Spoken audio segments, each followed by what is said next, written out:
Salut à tous, c'est Rose et aujourd'hui on se retrouve pour une nouvelle vidéo où on va parler des rumeurs concernant l'iPhone 7 et l'iPhone 7 Plus.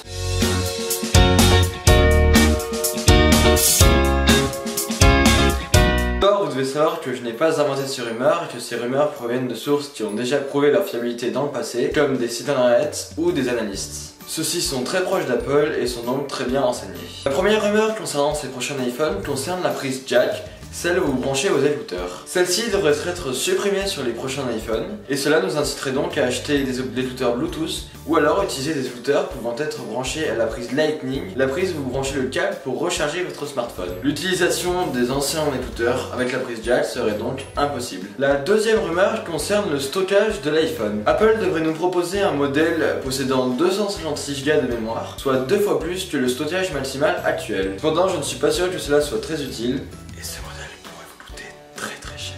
Ensuite, l'écran des prochains iPhone 7 devrait rester le même qu'actuellement, soit un écran LED. Cependant, il se pourrait qu'Apple passe à un écran AMOLED, soit le même que les écrans des Galaxy S6 et Galaxy S7, qui sont beaucoup plus lumineux et beaucoup plus jolis à regarder selon moi. Cependant, cela devrait plutôt concerner les iPhone 7S et 7S Plus, mais Apple pourrait toutefois nous faire une surprise à ce sujet. De plus, ces écrans devraient consommer moins d'énergie et donc augmenter la capacité de la batterie de l'iPhone. La quatrième rumeur concerne la partie arrière du smartphone, soit l'appareil photo arrière ainsi que les bandes situées en haut et en bas de l'iPhone et qui permettent à celui-ci de recevoir du réseau. L'objectif de l'appareil photo arrière ne devrait plus dépasser comme sur la version actuelle, donc l'iPhone 6S, et les bandes situées à l'arrière de l'iPhone devraient disparaître, ce qui permettrait d'avoir un meilleur design sur la partie arrière des iPhone 7 et 7 Plus. Comme sur le nouveau Galaxy S7, les iPhone 7 et 7 Plus devraient devenir étanches, et ceux-ci ne seraient donc plus dérangés par la pluie ou par une chute dans de l'eau. Cependant, je ne suis pas sûr qu'on pourra utiliser un iPhone dans l'eau avec ces prochaines versions. Enfin, la dernière rumeur concerne le Touch ID et le Bluetooth Home, ainsi que l'écran du smartphone. L'écran de ces prochains iPhones devrait occuper une plus grande place sur l'écran, et donc les bandes situées au-dessus et au-dessous de l'écran aujourd'hui